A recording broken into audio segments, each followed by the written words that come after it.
I've left you a gift. Happy holiday. The note left on your door is a strange one. From the spiky black handwriting right down to the wording. You take it with you inside and close the door behind. Setting it down on your counter, you take stock of the room.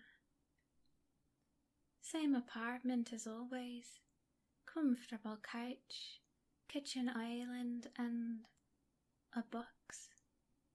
A box all in black with golden ribbon sitting on the counter. The outside appears vaguely textured and has numerous lines in a pattern which spirals inward, right angles forming the corners, creating a maze with only one direction, turning right at the corner and right at the corner. You run your fingers over the very fine texture. It's almost a work of art in its own right.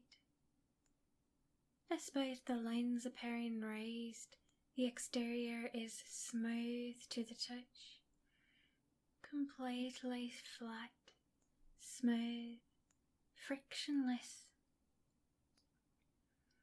It isn't really the season for pranks, and you find it funny when you try to lift the books and cannot. It doesn't lift, it doesn't rise. But the lid is not as textureless and is easily hoisted up. Once you take one part of the gold ribbon, silky, soft, smooth, in hand and pull, tug and tie, the whole thing comes away neatly, and you let it fall in a little pile on the counter. Then lift the lid and reveal the interior. The inside of the box is grey and black. The labyrinth is reflected there too, all right angles and square corridors winding inward. There are turns in there, and there is a clear entry point. In, through the little gap at the exterior, and along the first corridor of the design, trending ever inward. Corridor 1, and then a 90-degree turn, so you turn right. Corridor 2, and then a 90-degree turn, so you turn right.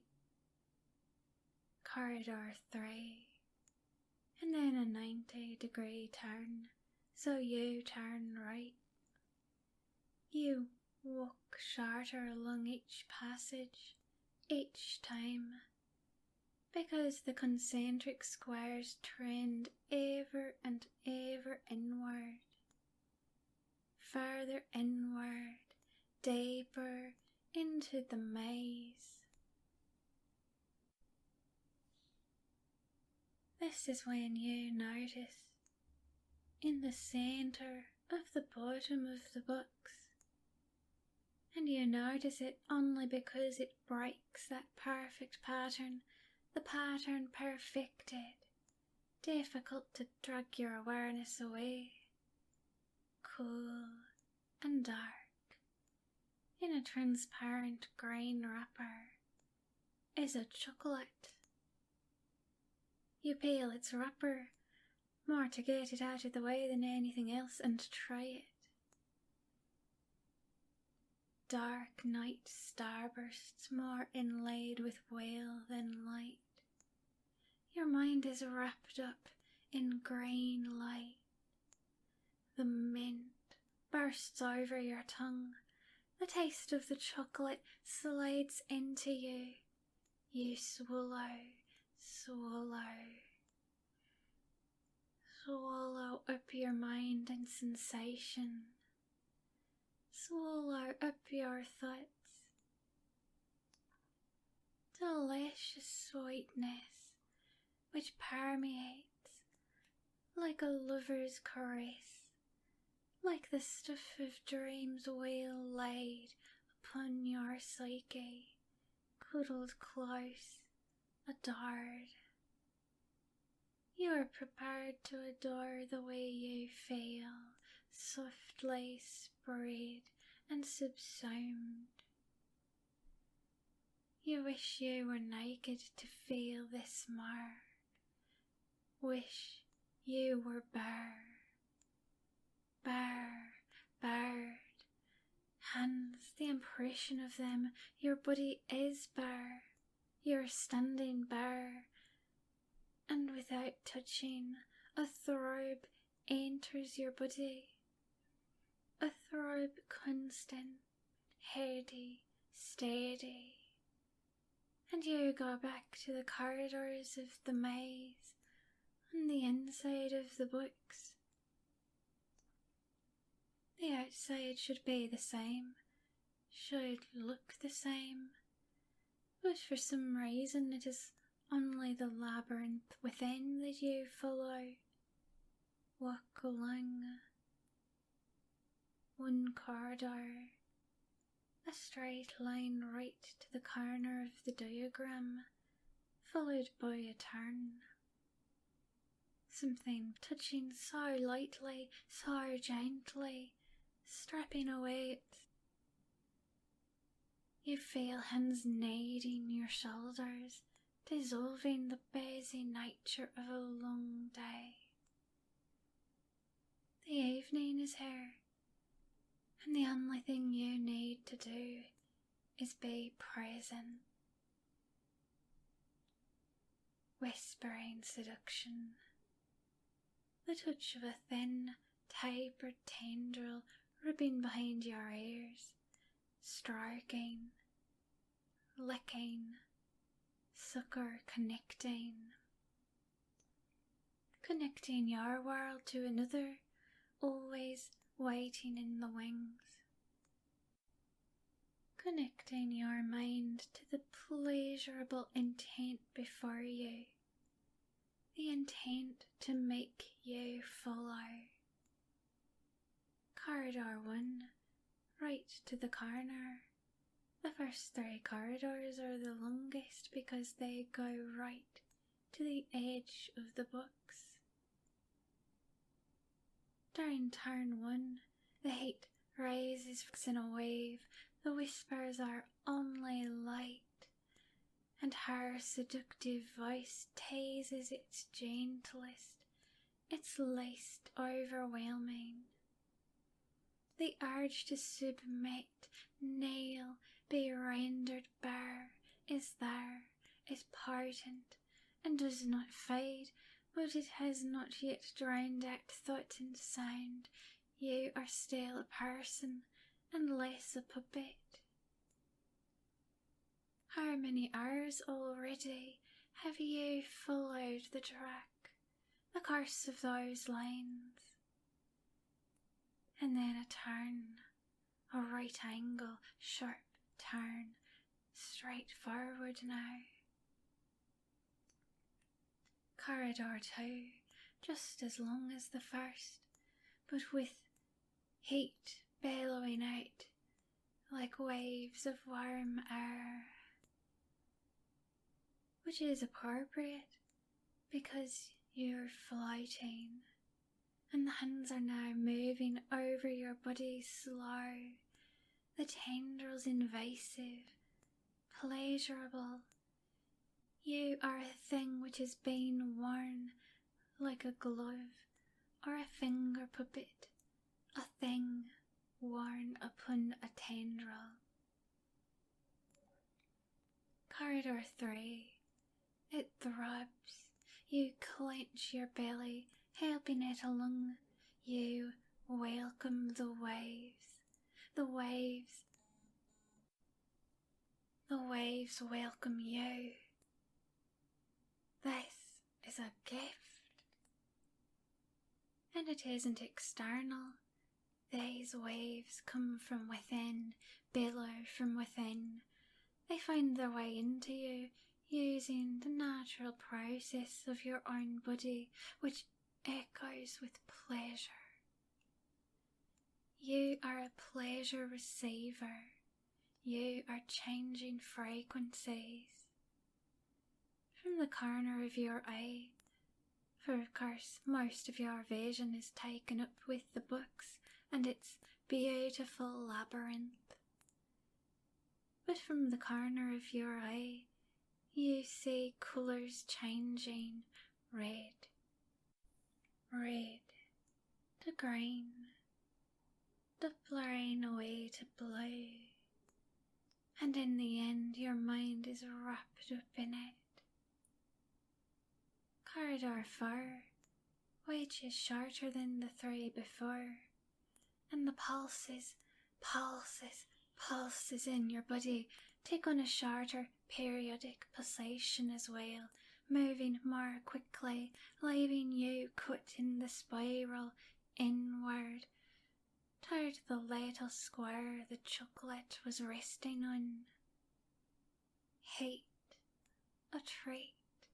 You see the tendrils that slide over your shoulders, pulling you in, pulling you back into her grasp. Corridor 5, also shorter than the first 3, shorter and shorter.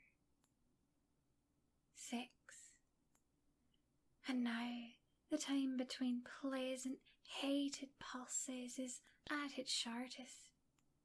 You know what will happen, because it has happened 10 times, a dozen, long enough to fill enough time that knowledge which resists being contained has stained the inside of your head and left its vision. Changing your frequencies slowly, meandering sideways to a place where you can perceive and be perceived, see and be seen. And corridor 7, a labyrinth, your eyes following it, intention following it, belief following it. You believe pleasure will come, as it has before. So much will come. Your gift is here. You have called her. She will come. She will be here, and you will be within her grasp. You are already her tendrils, the long protrusions pressing around your back, your shoulders. You get the impression red eyes and green, deliberate, long, thick, staring, squirming tendrils into you, pressure into, in some sense of into, inside. 8, 9, and 10. Corridors go by quicker, and the pleasure grows. It will only get better. It was ever thus, and the pleasure, less a storm and more a sudden awareness. Oh, your body confusedly following after as you already start the labyrinth back at the exterior edge, amid the groan that makes you grip the counter more firmly. Hands, but not yours. Her palms press against you, beginning to work you over in a massage that commands your limbs to relax as quickly as they tighten.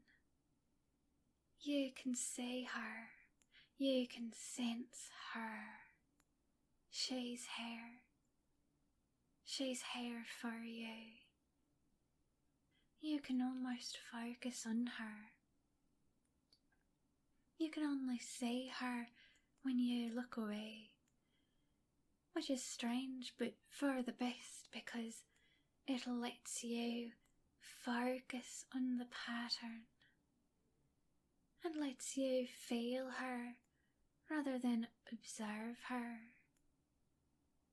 Her, vast and encompassing. Every second you pass through the apartment, you are in contact with her. Nothing inside but a pattern, a maze of lines. Thoughts go into the lines, into the house of the lines and don't come out.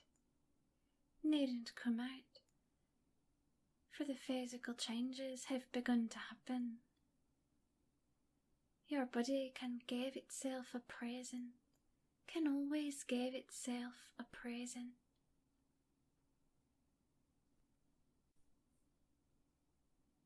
Ten corridors, and the presents come easily. This is the world you're in. Huddled forward, braced on the counter, with the books turned on its side so you can look straight into it, following and tracing the pattern. They were coming the first time, but now you notice them. You went through it the first time, but now you notice what you've gone through, modulating, changing frequencies, tuning into her, and she's massaging you, a tendril very long and very agile, finding its way over your skin, over your body, into your mind, into your bed, into your dreams, a constant massage. You open your eyes and examine nothing. Nothing there, just a dream, just a fantasy, just a dream, and no sign of the books. Oh, pity, but what a good dream. And returning home from work, I've left you a gift. Happy holiday. The note left on your door is a strange one, but you guess it's always okay to leave yourself a gift.